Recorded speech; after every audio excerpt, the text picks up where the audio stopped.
Charles Dunning stayed out the floor-to-ceiling windows of his office on the top floor. The city lights sparkled below as the sun set, but he couldn't enjoy the view tonight. His desk was covered with papers, customer complaint letters, employee surveys, and performance reports that all told the same story. Something was wrong with the company he built from scratch 30 years ago. He picked up a framed photo from his desk. It showed a much younger version of himself standing proudly in front of a tiny warehouse with just 5 employees. Now National Supply Chain Solutions had over 5,000 workers spread across the country, and Charles couldn't remember the last time he'd visited the warehouse floor or talked to the people who actually kept his business running. His phone buzzed. Another message from the board wanting to know how he planned to address the dropping satisfaction scores. Charles ignored it and instead opened the employee survey results again. The words jumped out at him: "Management doesn't listen. They've forgotten what it's like on the front lines. This isn't the same company I joined years ago." Charles ran his hand through his graying hair and loosened his tie. The company had changed. He had changed. When did he stop walking the floors? When did he start trusting spreadsheets more than conversations with his workers? Sleep didn't come easy that night. Charles tossed and turned in his king-sized bed, thinking about how distant he'd become from the heart of his business. At 3 a.m., he sat up with an idea that both excited and terrified him. The next morning, Charles called in his most trusted HR director, Lisa Chen. When she entered his office, he was pacing by the windows. "You wanted to see me, sir?" she asked, notepad ready. "I've made a decision," Charles said, turning to face her. "I'm going undercover in our warehouses." Lisa nearly dropped her pen.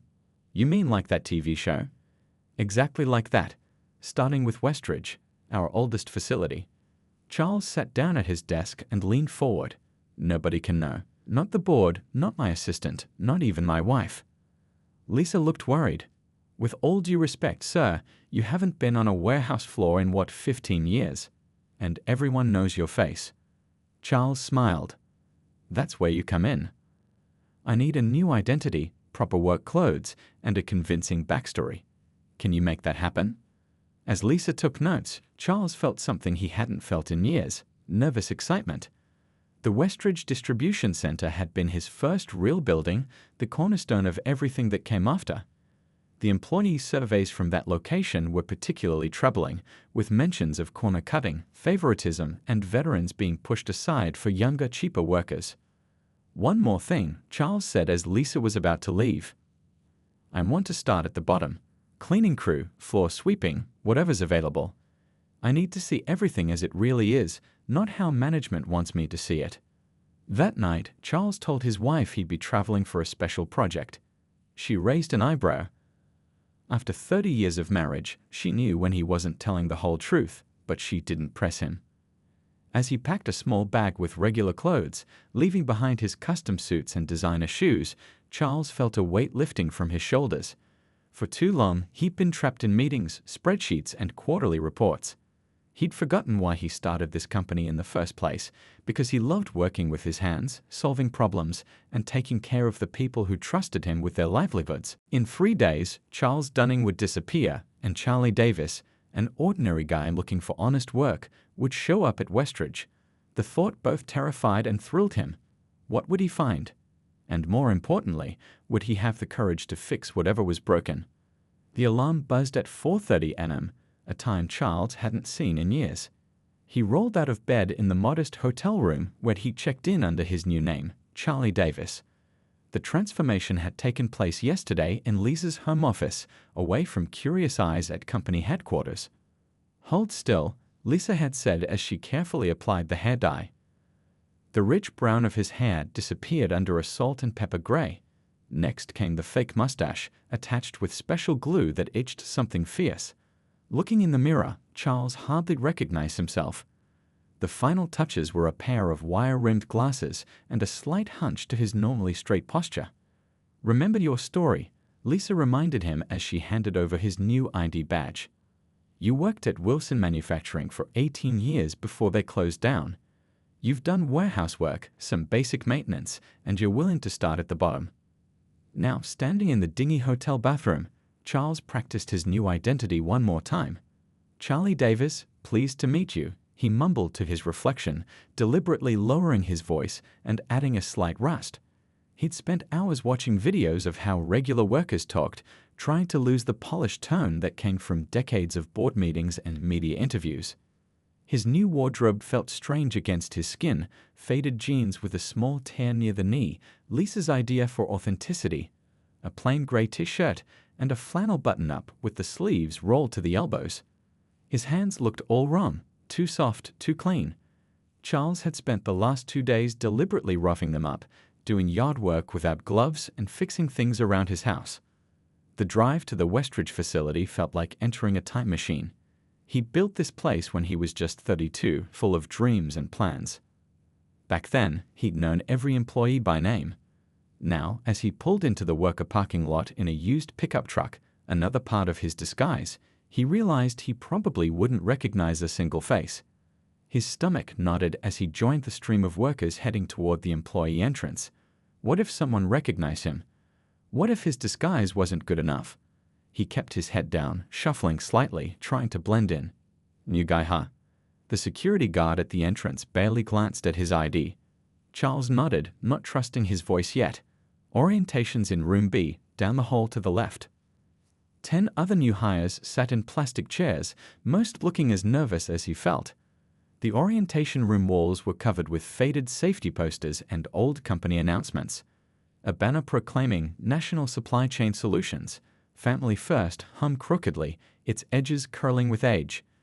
Charles remembered when that slogan was created. Had it become just empty words? A harried-looking woman with clipboard in hand entered the room. "Morning, everyone. I'm Diane from HR. Let's get through this quickly so you can start earning your paychecks." The next 2 hours passed in a blur of paperwork, safety videos, and company policies. Charles was shocked at how different the experience was from what he imagined. Everything felt rushed, impersonal. Nobody talked about the company values or mission, just rules and consequences for breaking them. "Davis?" Diane called out. "Says here you're assigned to floor maintenance. Report to Building C, ask for Tom." Charles found himself following directions through the massive warehouse.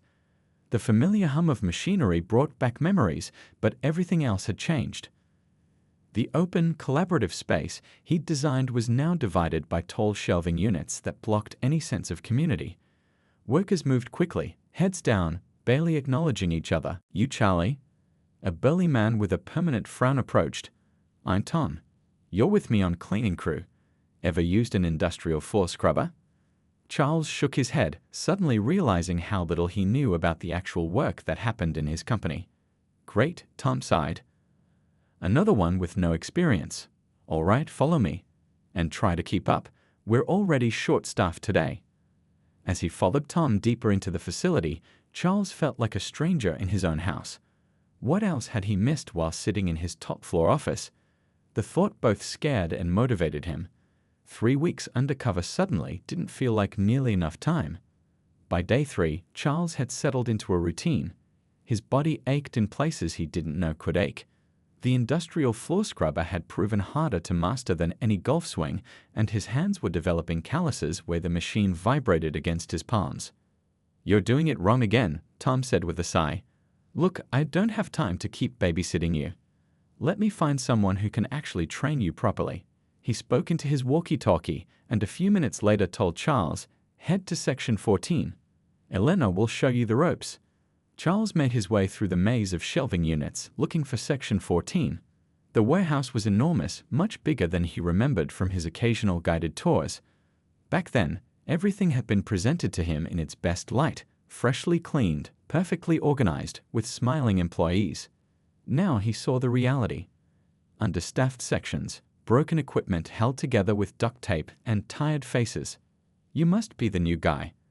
The voice came from behind him, and Charles turned to see a woman in her 60s with silver-streaked dark hair, pulled back in a practical bun.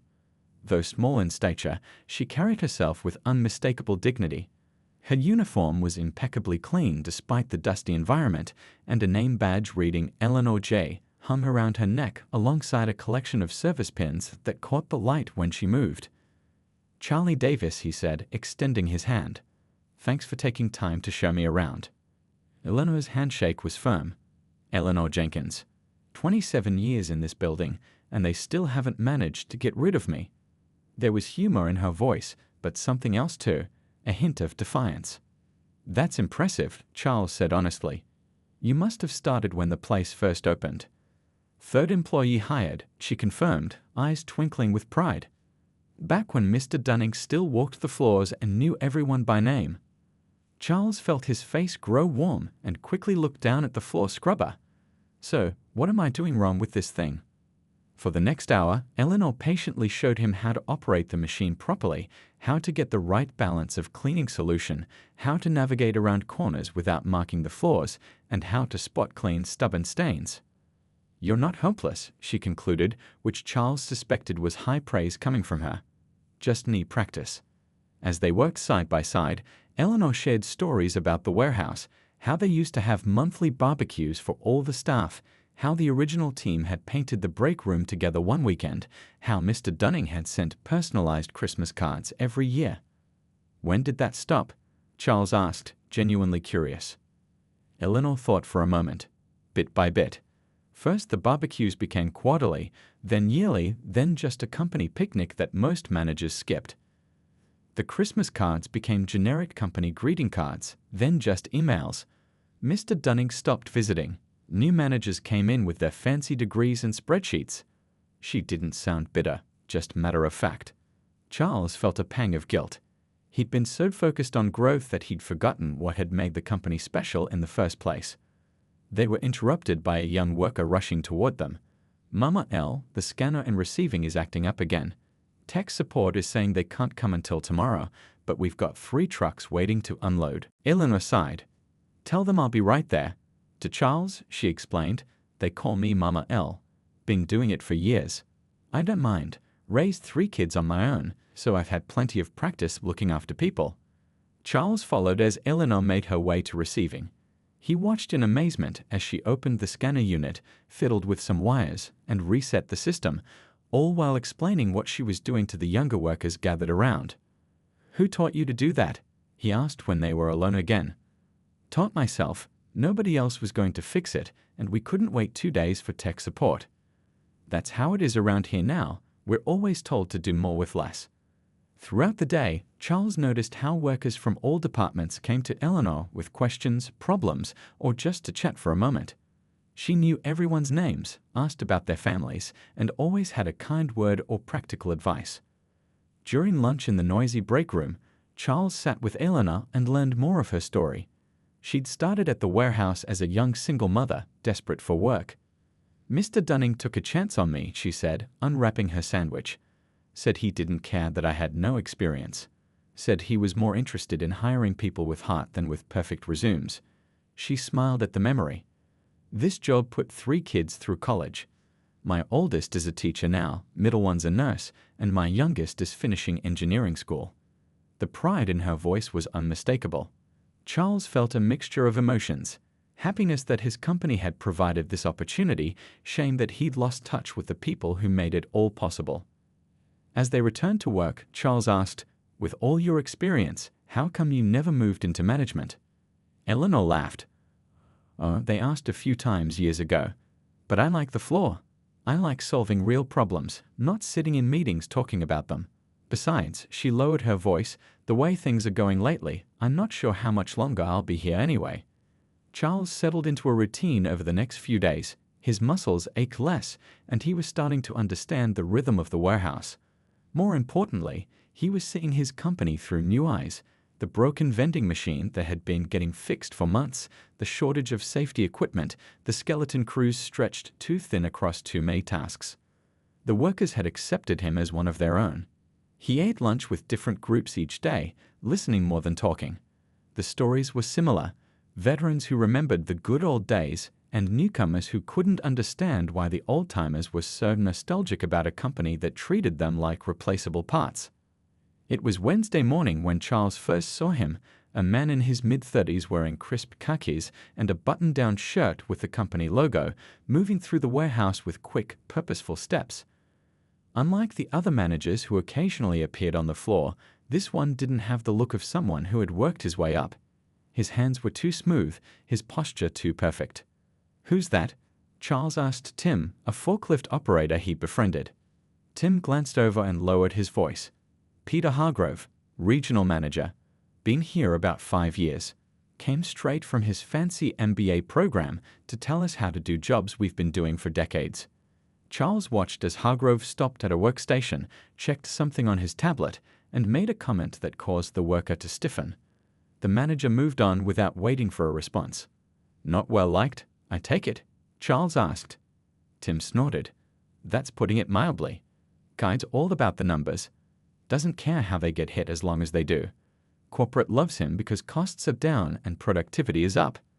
They don't see what corners are being cut to make those numbers happen." Later that day, Charles was mopping near the break room when he heard voices inside. The door was partially open, and he recognized Hargrove's crisp tones along with those of several assistant managers. "Fourth quarter targets are non-negotiable," Hargrove was saying. "I don't care what excuses the floor supervisors give you. If they can't motivate their teams to hit the numbers, find supervisors who can." "We're already short-staffed in 3 departments," a woman replied. "The teams are burning out. We've had 2 injuries this month from people rushing tow." "That's because they're not following proper procedures," Hargrove cut in. "And speaking of procedures, the old-timers are the problem. Too set in their ways, always complaining about how things used to be." Charles slowed his mopping, staying just out of sight. "Jenkins is the worst offender," Hargrove continued. "Always rallying the troops about safety protocols and break times, acting like she owns the place because she's been here since the Stone Age." A murmur of agreement from some of the assistants made Charles's blood boil. "If it were up to me, I'd clean house, starting with Mama L. She's costing us a fortune in healthcare premiums alone." Charles nearly dropped his mop. He'd created the company healthcare plan himself, specifically designing it to protect long-term employees as they aged. Hearing it described as a burden rather than a point of pride was like a slap in the face. "Her department consistently hits their targets," a male voice pointed out. "Only because we set the bar lower for them," Hargrove replied dismissively. "The metrics don't lie. Departments with veterans are 23% less productive than those staffed primarily with new hires. The new blood doesn't take breaks every hour or insist on the proper way to do things." "So what's the plan?" someone asked. "Attrition," Hargrove said confidently. "Make the metrics impossible to hit. Document every minor infraction. Cut overtime for the departments where they're clustered. They'll either quit on their own or we'll have cause to let them go." Charles felt sick to his stomach. This was happening in his company under his name. While he'd been focused on expansion and acquisitions, the culture he built was being systematically dismantled by people who saw employees as liabilities rather than assets. He shifted his position to get a better look at the meeting.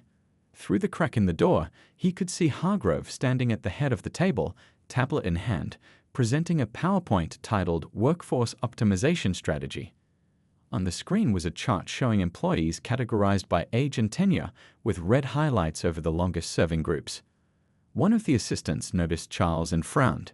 "Excuse me," she called, "this is a private meeting." Charles quickly looked down at the floor. "Sorry, ma'am, just cleaning up. Didn't mean to interrupt." Hargrove glanced over. "Actually, come in for a moment. You're new, right? One of the maintenance staff?" Charles shuffled into the room, keeping his eyes lowered, heart pounding. Would Hargrove recognize him? "What's your name?" the manager asked. "Charlie Davis, sir." Hargrove looked him over. "And how are you finding the work here, Charlie?" Charles felt 8 pairs of eyes on him. He knew he should say something neutral, something that wouldn't draw attention.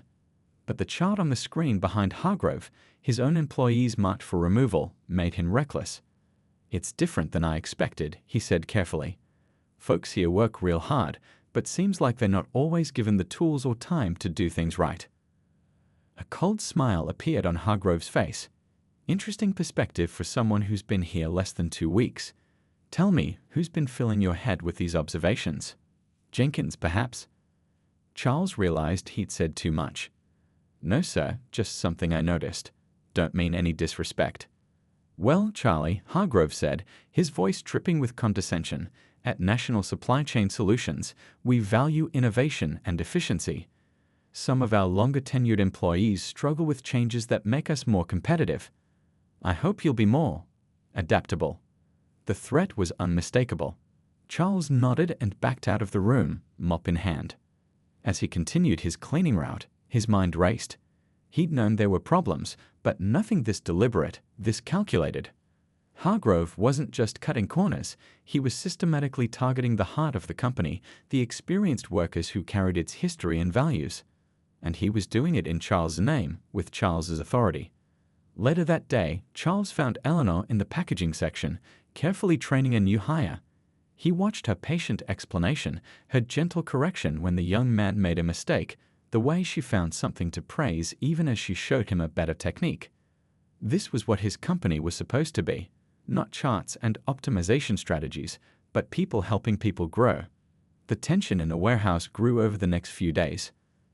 After overhearing Hargrove's meeting, Charles paid closer attention to the subway's management was making life difficult for the veteran employees. Schedules suddenly changed without notice, equipment requests were delayed, and write-ups appeared for minor infractions that had been overlooked for years. Eleanor seemed to feel the pressure more than most. Charles noticed the dark circles under her eyes and the way her shoulders slumped when she thought no one was looking. But with the workers, she maintained her cheerful, motherly demeanor, solving problems and boosting spirits. "How do you do it?" Charles asked her one day as they restocked cleaning supplies. "Stay so positive when things are so tough." Eleanor sighed. "These people depend on me. Some of them have worked here almost as long as I have. Others are just starting out, trying to feed their families. If I give up, it gives management exactly what they want." Charles felt ashamed. He'd been that management once, making decisions without understanding their impact on the people who actually did the work. Friday morning brought a major shipment, kitchen appliances for a big box retailer's holiday sale. The loading dock was chaotic, with 3 trucks backed up and waiting to unload. 2 workers had called in sick, and a third had been reassigned to another department without notice. Eleanor took charge, organizing the remaining workers into efficient teams and jumping in herself to help unload the heavy boxes. Charles worked alongside her, his muscles burning as they lifted refrigerators and stoves onto pallets. "This one's damaged," Eleanor pointed out, examining a dented refrigerator box. "We need to document this before accepting it. The driver's paperwork doesn't mention any pre-existing damage." She went to find the proper forms while Charles continued unloading. 10 minutes later, he heard raised voices and turned to see Eleanor in a heated discussion with Peter Hargrove, who had appeared on the dock with his ever-present tablet. "We don't have time for this," Hargrove was saying loudly enough for everyone to hear. "Just unload the shipment and deal with the paperwork later." "That's not procedure," Eleanor responded firmly. "If we don't document the damage now, we'll be responsible for it. The company will have to eat the cost." Hargrove's face reddened. "I'm well aware of the procedures, Jenkins. I'm also aware that we have quarterly targets to meet, and this dock needs to be clear in 30 minutes for the next delivery." "The next delivery isn't scheduled until 2 p.m., Eleanor said, standing her ground. "That's what the system shows. The schedule's been updated. Not my fault if you didn't check your messages." Charles watched Eleanor take a deep breath. "Even if that's true, we're short-staffed and dealing with damaged merchandise. We need to follow protocol or the company loses money." Hargrove stepped closer to Eleanor, lowering his voice but not enough that Charles couldn't hear. "The protocol is whatever I say it is. This constant questioning of authority is exactly why your position here is becoming unnecessary." Eleanor didn't back down. "My position is to make sure things are done right. That's what Mr. Dunning hired me to do 27 years ago." "Well, Mr. Dunning isn't running day-to-day operations anymore, is he?" Hargrove sneered. "He's too busy counting his millions to care about one damaged refrigerator or one outdated employee who can't adapt to modern business practices." The workers nearby had stopped to watch the confrontation. Charles could feel their tension, their anger at seeing Eleanor treated this way. He wanted to step in, to reveal himself and fire Hargrove on the spot. But he knew that would only solve one problem, not the systemic issues that had allowed someone like Hargrove to thrive in his company. "These processing times are unacceptable," Hargrove continued, gesturing at his tablet. I need this floor cleared in 30 minutes, not excuses about being short-staffed or damaged merchandise. Eleanor tried once more. Peter, if we rush this, something's going to get broken or someone's going to get hurt. We're dealing with 300-pound appliances here. Maybe this is a sign, Hargrove said coldly. A sign it's time to consider early retirement. I'm sure there are plenty of younger workers who could handle this job without constant complaints and delays. The doc fell silent. Everyone knew this wasn't just another work disagreement. This was a line being crossed. Eleanor looked around at the watching faces, some angry, some frightened, all waiting to see what she would do. Her gaze briefly met Charles's, and something in her expression shifted, as if she'd made a decision. Without a word, she reached up and unpinned the name badge she'd worn for 27 years. She looked at it for a long moment, running her thumb over the service pins that marked her decades of loyalty. 27 years, she said quietly, but in the silence, everyone heard her. I've given this company my best years. Missed dance recitals and baseball games to cover extra shifts. Worked through pneumonia because we were short-staffed. Put my body through hell lifting and carrying and climbing ladders. She looked directly at Hargrove. I did it because I believed in what we were building here. A company that treated people right. A place where hard work was rewarded with respect. Eleanor placed her badge on a nearby crate. I think I've finally had enough. The shock on Hargrove's face quickly turned to satisfaction. If you're quitting, I'll need that in writing, and don't expect a reference. Eleanor straightened her shoulders. I'm not quitting. I'm taking the week of vacation I'm owed, while I decide if this company still deserves my loyalty. When I come back, either things will be different or they won't, and then I'll make my final decision. She turned to the stunned workers. Finish documenting the damaged merchandise. Follow the proper procedures, just like we always have. This company was built on doing things right, not doing things fast. With dignity that made Charles's chest ache, Eleanor walked past Hargrove and toward the employee exit. No drama, no slamming doors, just the quiet determination of a woman who knew her own worth. As soon as she was gone, Hargrove turned to the workers. Back to work. Anyone who can't meet today's targets can follow her example and take some vacation time too. Charles watched the workers reluctantly return to their tasks, their movements now sluggish, their faces closed off. Something vital had just left the building with Eleanor, and everyone felt it. He knew he couldn't wait any longer. The company he'd spent his life building was rotting from the inside out. It was time to reveal himself and face the mess he'd helped create through his neglect. Charles couldn't focus for the rest of the afternoon. He moved through his tasks in a daze, replaying the confrontation between Eleanor and Hargrove over and over in his mind. The other workers were subdued, exchanging worried glances and whispered conversations when supervisors weren't looking.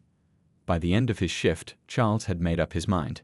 He couldn't maintain this charade any longer.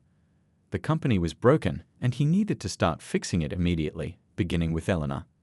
He asked a co-worker where she lived, claiming he wanted to check on her, and was told she had a small house about 15 minutes from the warehouse. Charles changed out of his work clothes in the hotel room, but kept his disguise intact. He wasn't ready to reveal himself to everyone just yet. Eleanor's neighborhood was modest but well kept, with small yards and tidy homes.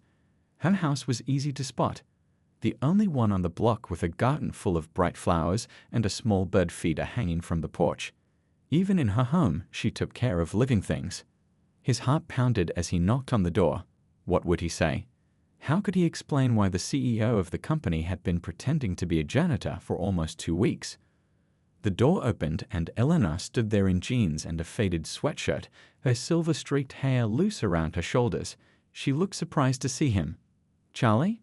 What are you doing here?" "Can I come in? I need to talk to you about something important." She hesitated, then stepped back. "All right, but I'm not in the mood to discuss work right now." The inside of her home was as warm and inviting as she was, comfortable furniture, family photos everywhere, and a bookshelf filled with well-worn paperbacks. A half-finished quilt lay across a sewing table in the corner. "Tea?" she offered automatically, still playing the hostess despite her obvious exhaustion. "None, thank you. This won't take long." Charles took a deep breath. "I'm not who you think I am." Eleanor's expression grew wary.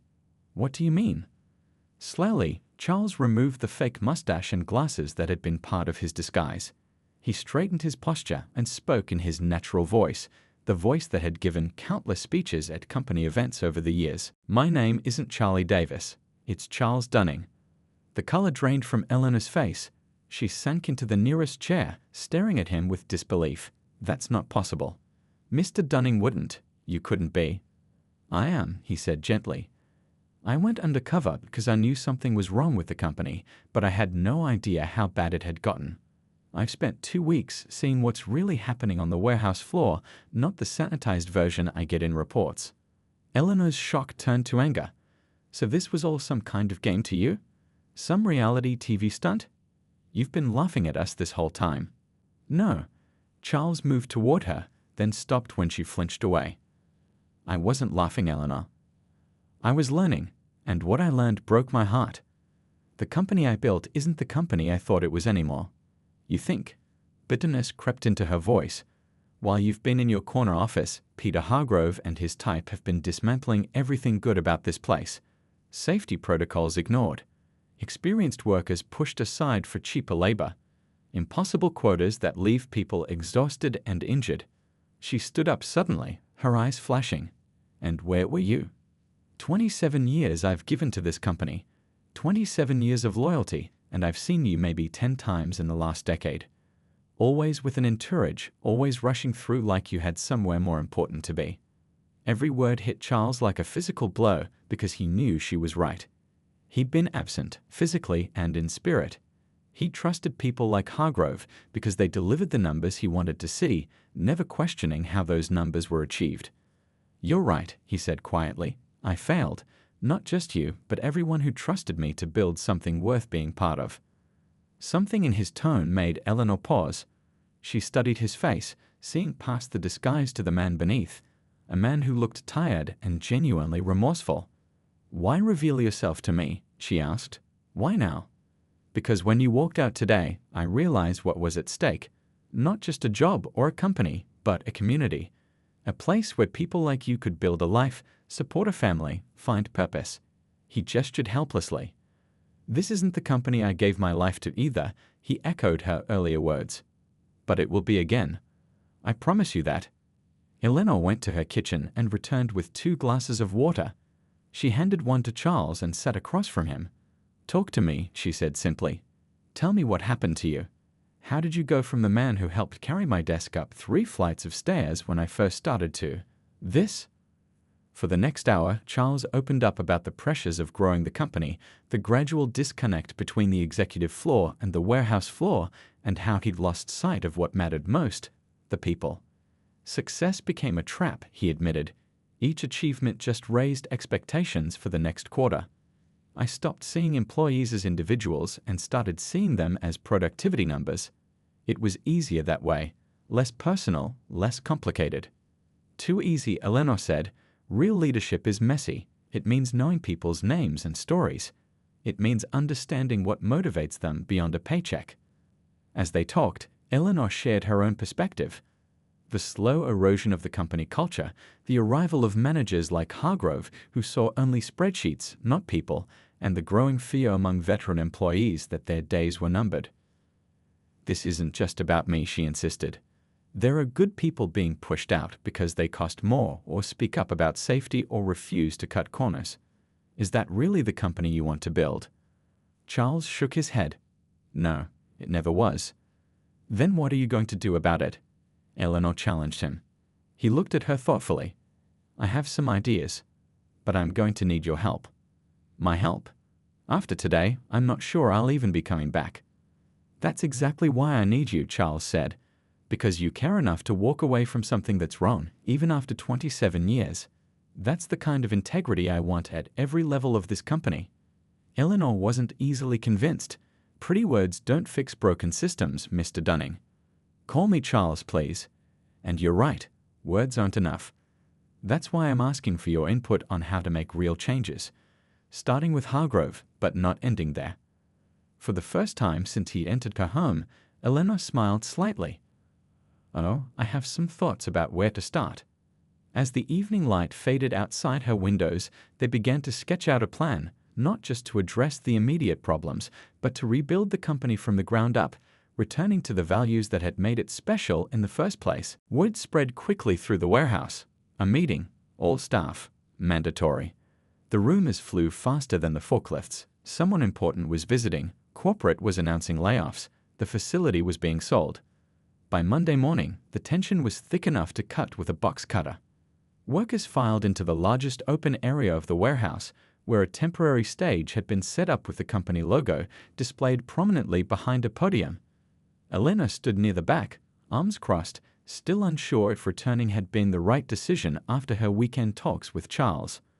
At exactly 9 a.m., a group of people in business attire walked onto the stage.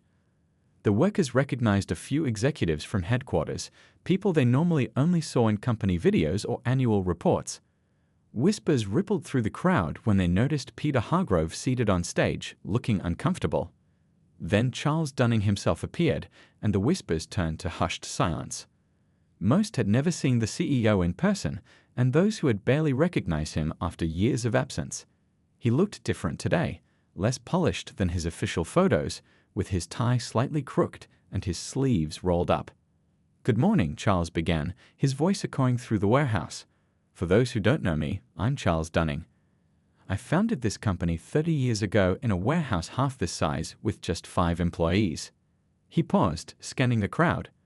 "But some of you do know me, or at least you thought you did. For the past 2 weeks, I've been working alongside you under a different name." A murmur of confusion spread through the audience. Charles removed his suit jacket and rolled up his sleeves further, revealing the calluses he'd developed. He mussed his hair slightly and hunched his shoulders in a now familiar posture. "My name is Charlie Davis," he said in the voice they all recognized, "and I've been working on your cleaning crew." The crowd erupted in shocked exclamations. People turned to their neighbors in disbelief. A few laughed nervously. Those who had worked directly with Charlie looked stunned. Charles waited for the noise to settle. "I came here because I knew something was wrong with the company I built, but I didn't know what. I wanted to see it through your eyes, not through reports or presentations or sanitized tours." His voice grew more serious. "What I found shocked and disappointed me. Not because of you. You've been working miracles with too few resources, impossible deadlines, and a management philosophy that values numbers over people." Every eye in the warehouse was fixed on him now. Even the executives on stage looked uncomfortable. "This isn't the company I intended to build. Somewhere along the way, we lost our direction. I lost my direction." Charles took a deep breath. "Today, that changes."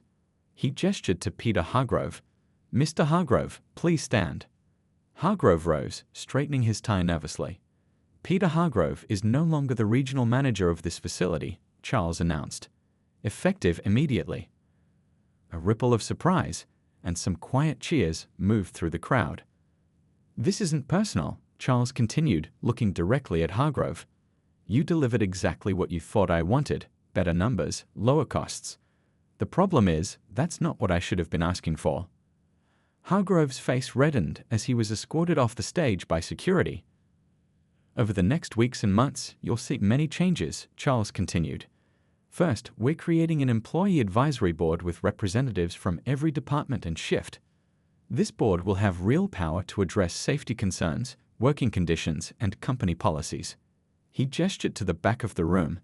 "And I'm pleased to announce that Eleanor Jenkins has agreed to head this board." All heads turned to Eleanor, who looked as surprised as anyone. She hadn't agreed to this. They'd discussed possibilities, but nothing definite.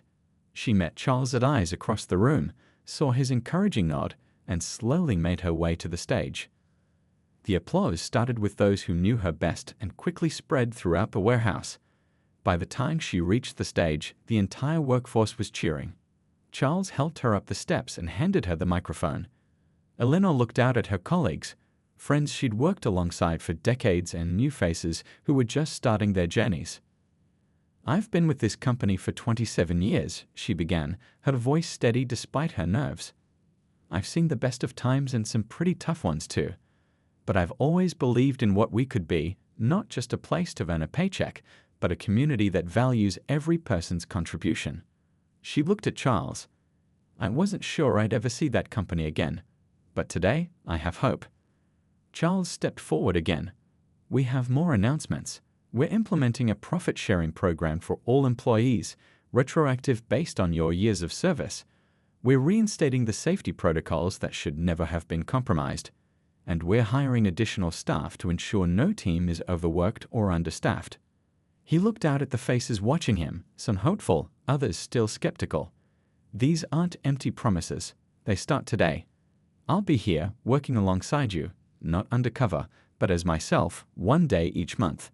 The other executives will do the same. We need to remember who we are and who we serve. As the meeting ended and workers returned to their stations, there was a new energy in the air. Not blind optimism, they'd all seen too much for that, but something more valuable, cautious hope. Eleanor found Charles near the loading dock, sleeves already rolled up and ready to help with the morning shipment. You know this isn't fixed yet, she said frankly. One speech doesn't change a broken culture. Charles nodded. I know, it's just the beginning. That's why I need people like you to hold me accountable, to remind me what we're building here. Eleanor looked around at the warehouse floor where small groups of workers were talking animatedly about the morning's events. Well, she said with the hint of a smile, I've already invested 27 years. Might as well stick around to make sure you get it right this time. Together, they walked back into the heart of the company, not as CEO and employee, but as partners in rebuilding something worthy of everyone who showed up each day, swept the floors, and kept everything moving forward.